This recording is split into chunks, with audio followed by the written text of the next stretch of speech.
Solana open interest spikes, funding rate struggles. What does it mean for Sol price? In this episode, we will be taking a deep dive into the Solana ecosystem. Hello, everyone, and welcome to the Assets of Value podcast.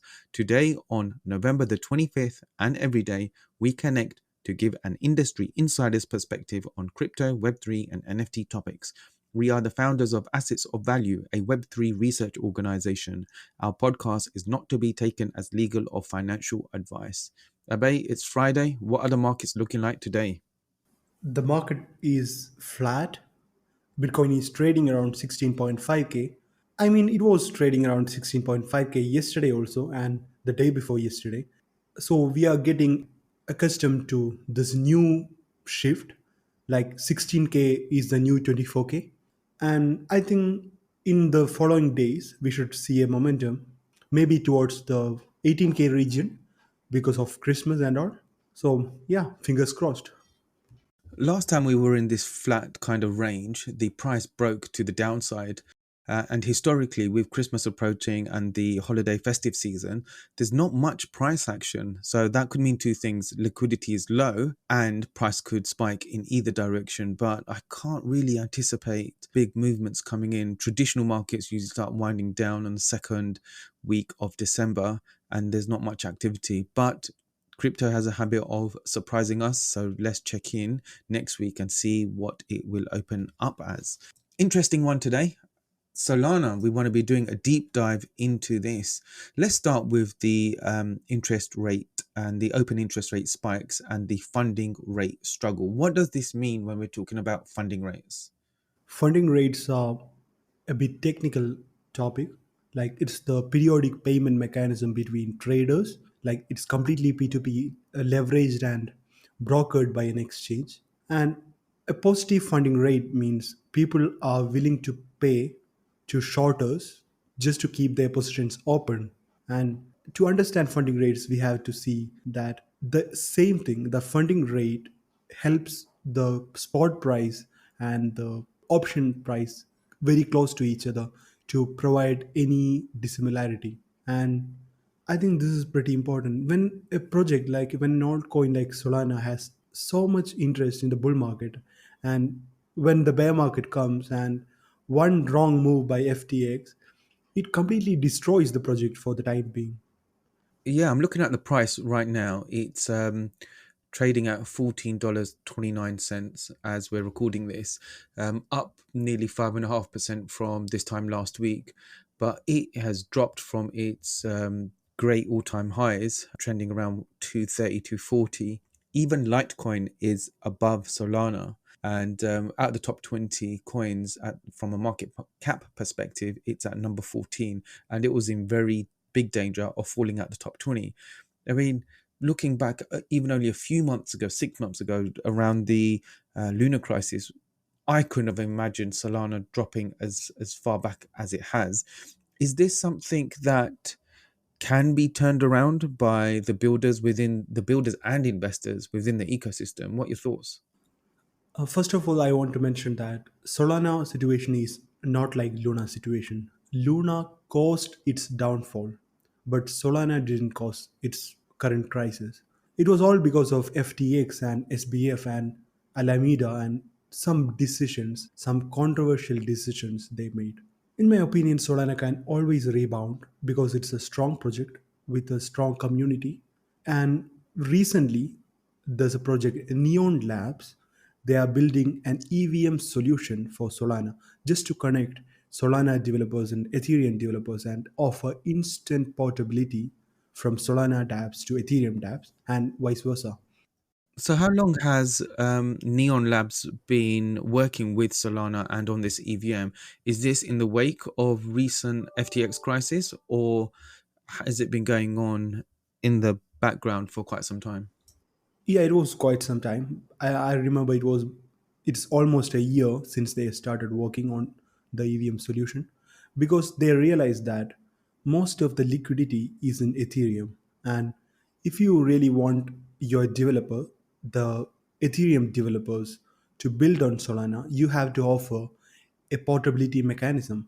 Like we have to understand that Rust which is Solana's programming language, and Solidity, which is Ethereum based chain's programming language.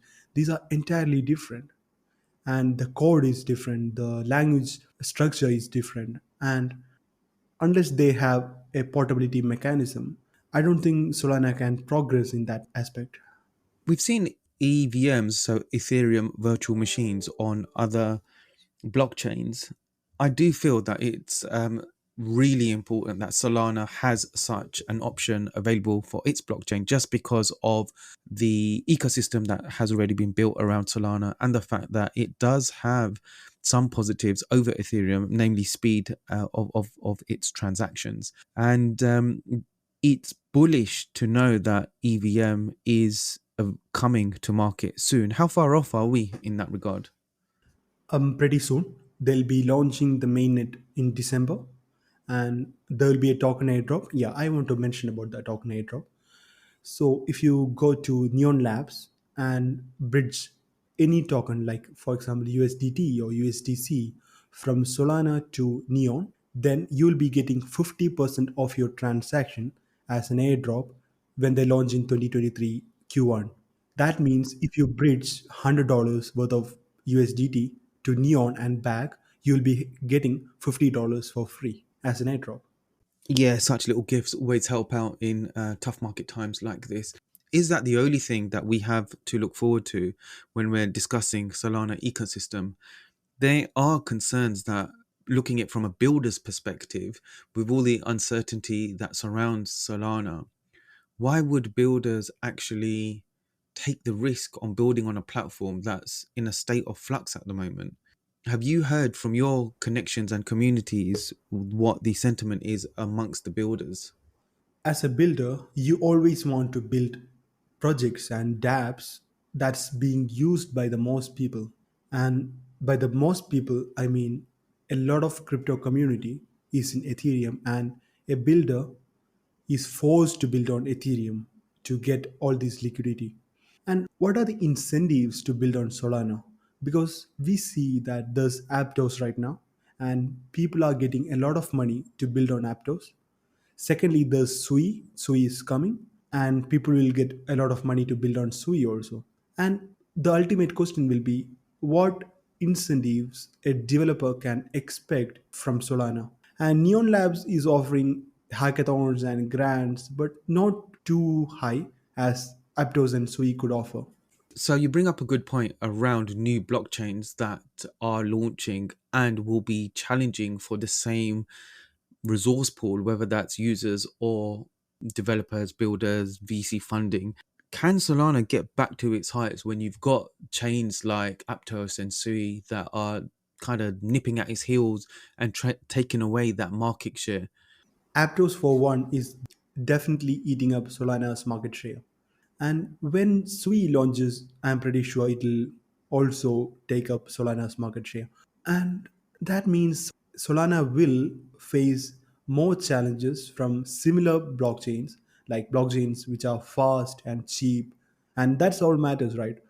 This whole Solana narrative was the blockchain is fast, the throughput is high, and the fees are really low.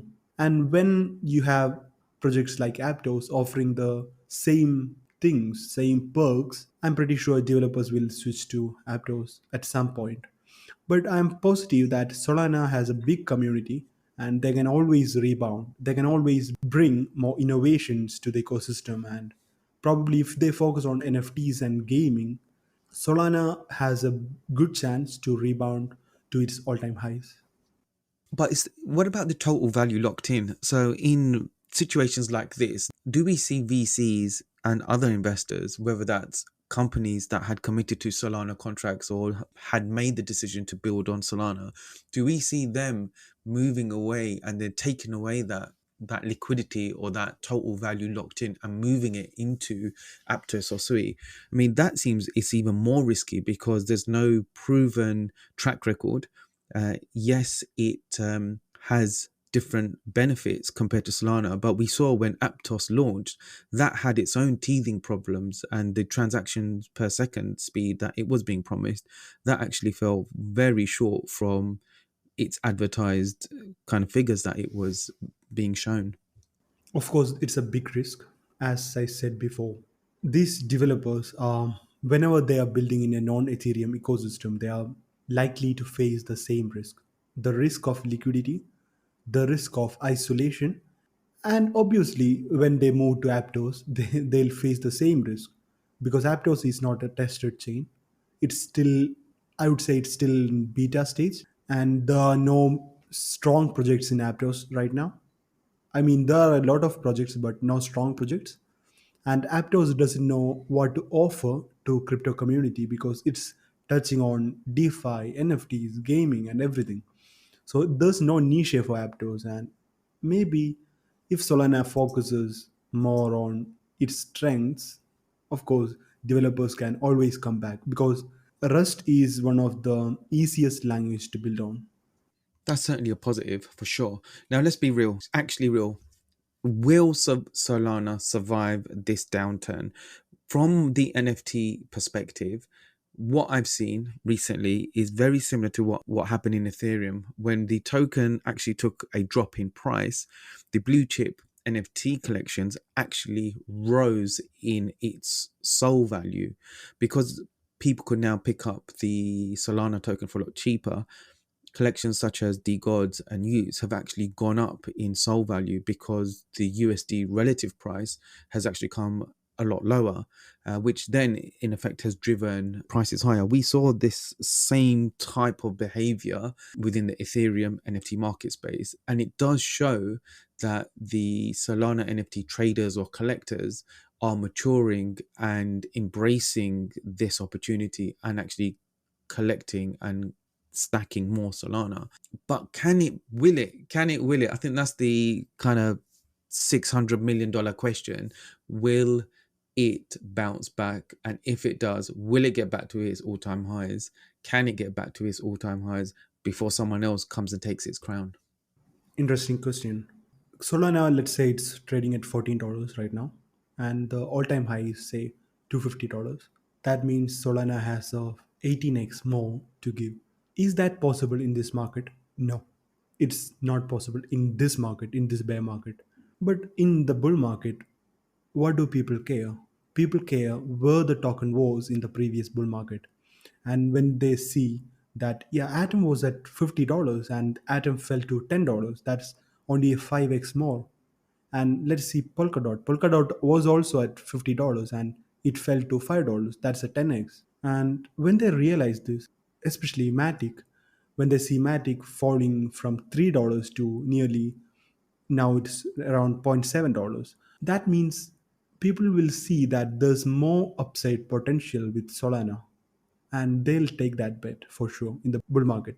But reaching that figure of 250, although it might sound impossible, in the bull market everything changes, trends changes, narrative changes, and the valuation might seem undervalued even at this point. If you speak like theoretically, it's a big task, but when you get in crypto, when you know crypto and when you understand how it works, I don't think it's impossible. It's very likely to for Solana to return to 200 plus levels in the next bull market. I like what you did there in terms of the correlation of bull cycles and its all time highs previously. We just don't know. And we know in crypto, news travels fast, it moves fast, and a new narrative does begin. My only concern right now is SBF and its links to Solana and the Solana ecosystem. Yes, he was an early investor, but has that left a sour taste with anybody associating that with Solana? Maybe that's a question that we can answer a different time. We do know that he is going to be appearing as part of that panel that New York Times has. Speaking of SBF, why hasn't he been arrested yet? This is a question that is on many crypto enthusiasts' lips. Everyone that's close to this story and from a crypto perspective is calling for the same thing. And I can only go on from the sentiment from the Web2 world and the sentiment from the crypto world. It looks like he has paid for some protection with his enormous amount of donations. The fact that those donations came from customers is is almost sickening as well.